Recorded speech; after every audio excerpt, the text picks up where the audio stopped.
Hello दोस्तों, हम लोग न्यू एनसीईआरटी में चल रहे हैं क्लास 6 की हिस्ट्री का और उसका पहला चैप्टर है और उसमें मानव इतिहास का प्रारंभ टाइटल है। इससे पहले हम लोगों ने पढ़ा है मानव इतिहास किस तरीके से प्रारंभ हुआ और किस तरह से पृथ्वी का निर्माण हुआ।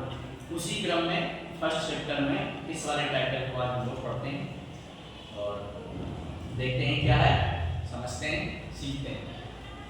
देखिए, मानव इतिहास का प्रारंभ 3 लाख वर्ष पूर्व आज से होमो सेपियंस जब पृथ्वी पर रहना स्टार्ट किए तब से माना जाता है कि मानव का प्रारंभ हुआ, क्योंकि मानव सेपियंस आज के आधुनिक मानव की ही तरह था। उसकी बुद्धि का विकास वैसा ही हुआ, धीरे धीरे इन्वॉल्व हुआ। उससे पहले का जो मानव था होमो हैबिलस था, होमो इरेक्टस था। होमो इरेक्टस ने आग जलाना, होमो हैबिलस ने आग जलाना स्टार्ट किया। होमो इरेक्टस पहला ऐसा मानव था जो सीधा चलना स्टार्ट किया। फिर उसी क्रम में ये मानव आता है होमो सेपियंस। तो होमो सेपियंस का काल क्रम है 3 लाख वर्ष पूर्व। आज से 3 लाख साल पहले होमो सेपियंस इस धरती पर आया और आज की धरती रहने लायक बना।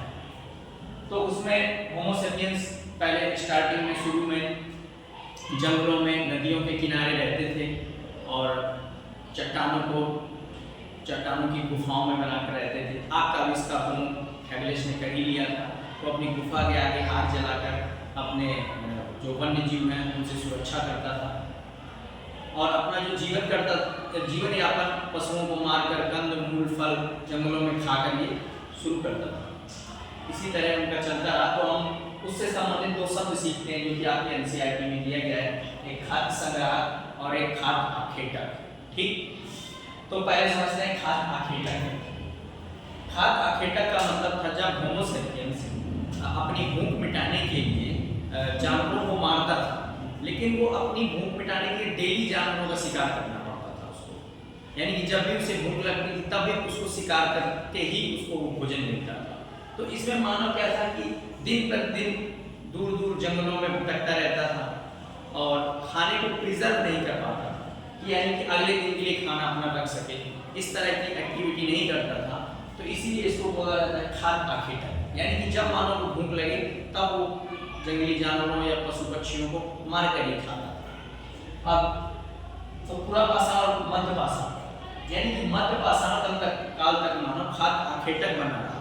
यानी कि दिन प्रतिदिन मानव को जंगलों में दूर दूर तक भटकना पड़ता था अपने शिकार के लिए और इसीलिए माना जाता है कि इस काल में मानव ने कुछ नई खोज ली, क्योंकि उसको भूख मिटाने के लिए निरंतर प्रयास करते रहना हुआ। तो उसकी अन्य कामों में उसका दिमाग नहीं गया। तो इसीलिए खाद्य आखेटक हम समझते हैं कि पूरा पाषाण। एग्जाम में क्वेश्चन आता है, एक क्वेश्चन पूछ सकता है, खाद्य आखेटक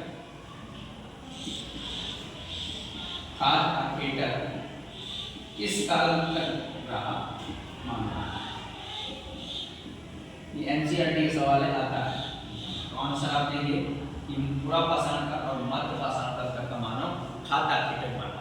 इसीलिए पूरा पाषाण और मध्य पाषाण काल में मानव ने कोई नई क्रांति नहीं।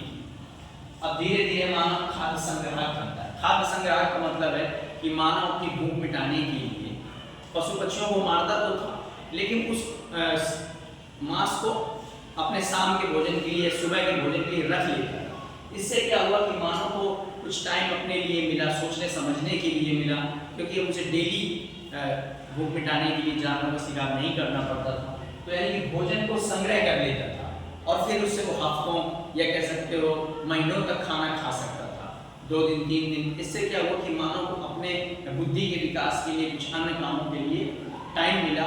तो नव पाषाण काल के खाद्य संग्राहक है ना, खाद्य खाना को प्रिजर्व रखने की उसकी टेक्निक आ गई। तो इसीलिए नव पाषाण काल में नए नए विकास हुए, पहिए का आविष्कार हुआ, खेती का आविष्कार हुआ, क्योंकि मानव को इतना टाइम मिला अपने पेट के दूसरे कामों के अनुसार कि वो नव पाषाण काल में दूसरे अन्य काम कर सका। तो खाद्य संग्राहक नव पाषाण काल और खाद्य आखेटक पूरा पाषाण काल और मध्य पाषाण काल तक। ये सब हम पहले पढ़ा चुके हैं। नव पाषाण काल कब तक रहा? नव पाषाण काल 8000 साल से शुरू होता है और ये रहता है 2500 साल तक। अभी भी चल रहा है वैसे, 2500 साल पूर्व तक नव पाषाण काल चलता है ना। तो ये खाद्य संग्राहक मानव तभी से बीज को डालकर खेती करना शुरू किया, जौ उगाना, गेहूँ उगाना, इसी कारण सब मानव सीखता है, क्योंकि ये खाद्य संग्रह करना सीख गया था और मानव को विकास के लिए कुछ समय मिल जाता था उसके दैनिक जीवन में। अब इतिहास को थोड़ा सा हम ये समझते हैं कि लेखन कला के आधार पर इतिहास का विभाजन किस तरह से किया गया है। ये भी टाइटल है, उसी में हमने थोड़ा सा जोड़ दिया अपने से। तो इतिहास को 3 भागों में बांटा गया लेखन कला। जैसे पत्रों के आधार पर इतिहास का विभाजन किया गया 3 भागों में, पूरा पाषाण काल, मध्य पाषाण काल, नव पाषाण काल। उसी प्रकार लेखन कला के आधार पर इतिहास को 3 भागों में बांटा गया है। ऐतिहासिक काल, प्री हिस्टोरिक पीरियड, आद्य ऐतिहासिक प्रोटो हिस्टोरिक पीरियड और ऐतिहासिक काल हिस्टोरिक पीरियड।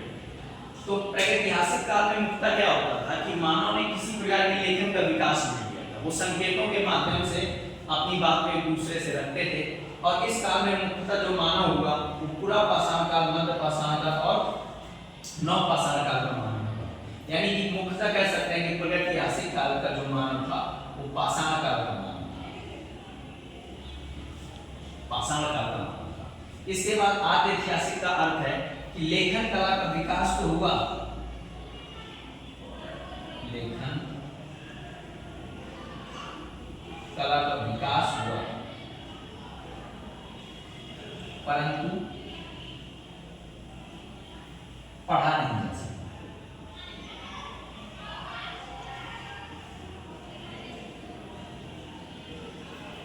आद्य ऐतिहासिक प्रोटो हिस्टोरिक काल में लेखन कला का विकास तो हुआ, लेकिन उसको अभी तक इतिहासकारों ने उस लिपि को नहीं पढ़ सके हैं, तो उसको आद्य ऐतिहासिक बोला जाता है। जैसे सिंधु सभ्यता में लेखन लिपि तो पता चली है, कीलाकार लिपि की हुई, लेकिन उस लिपि को अभी तक भी पढ़ा नहीं जा सका, तो ऐसे इतिहास को बोला जाता है प्रोटो हिस्टोरिक। और इस इतिहास को जानने के लिए हमको पुरातत्व पर ही निर्भर रहना पड़ता है, क्योंकि कोई लेखन कला का विकास नहीं हुआ तो हमको पुरातत्व के आधार पर इन दोनों प्रागैतिहासिक और आद्य ऐतिहासिक को पुरातत्व के आधार पर हम जानते हैं।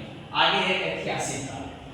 तो इसमें सिंधु सभ्यता आप लोग लिख सकते हैं या हड़प्पा सभ्यता।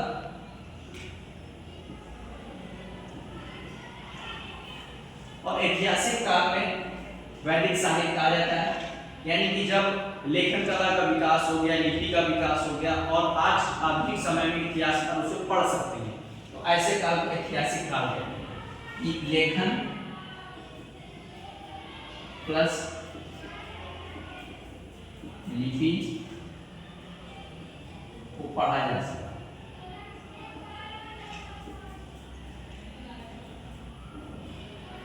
इसमें आ जाता है आपका वैदिक साहित्य,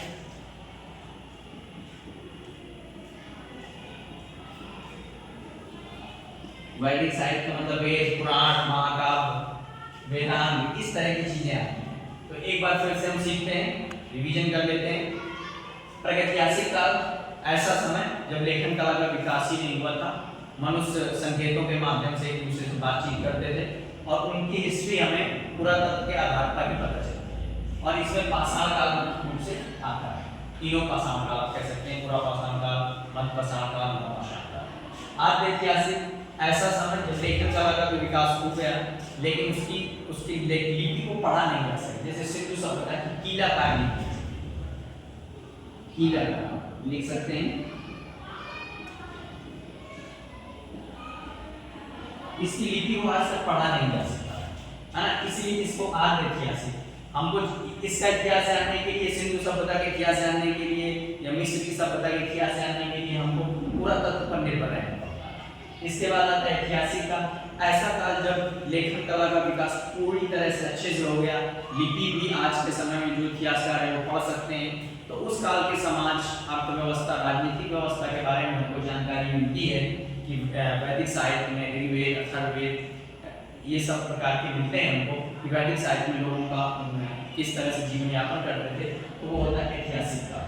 तो साहित्यिक स्रोत के माध्यम से हम इस काल का इतिहास जानते हैं, जैसे मौर्य काल, गुप्त काल, इसी प्रकार से प्राचीन भारत का इतिहास यहाँ से स्टार्ट होता है मुख्य रूप से, और यहाँ तक का जो इतिहास है वो सिंधु सभ्यता का इतिहास है। तो ये वाला टाइटल खत्म हुआ, आगे हम नेक्स्ट टाइटल लेकर आएंगे आपके लिए। आपको अगर ये अच्छा लगा हो तो शेयर करें। थैंक यू, धन्यवाद।